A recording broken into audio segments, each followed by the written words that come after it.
What are the key considerations that firms need to be thinking about? What do they need to be aware of? Okay, yeah, so I think crucially, firms really must understand the enforcement measures brought in by the Act.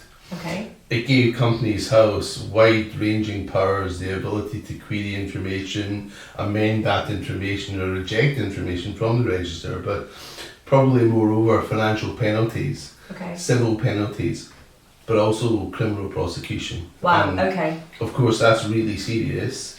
It's a really potentially very serious position to get yourself into.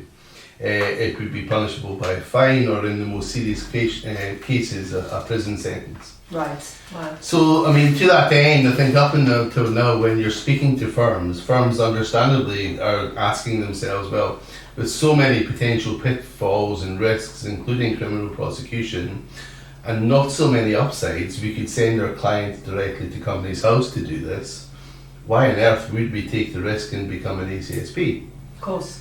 But it's interesting because now it's here, the dynamic has shifted a wee bit, and firms, I think, are increasingly thinking about it through the lens of client experience. Okay. You know, so to ensure that the client journey that they undertake on behalf of their clients is not unduly impacted, and that client experience and the relationship they hold with clients isn't unduly impacted. So why would you ask them to go away to Companies House and do this directly with Companies House themselves and complete that verification process, especially when you think that there will be literally millions of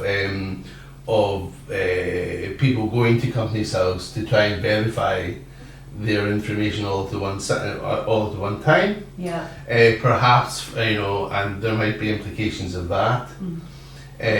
Or, for example, the client goes away on holiday, completely forgets to do this, and we all do it, don't we?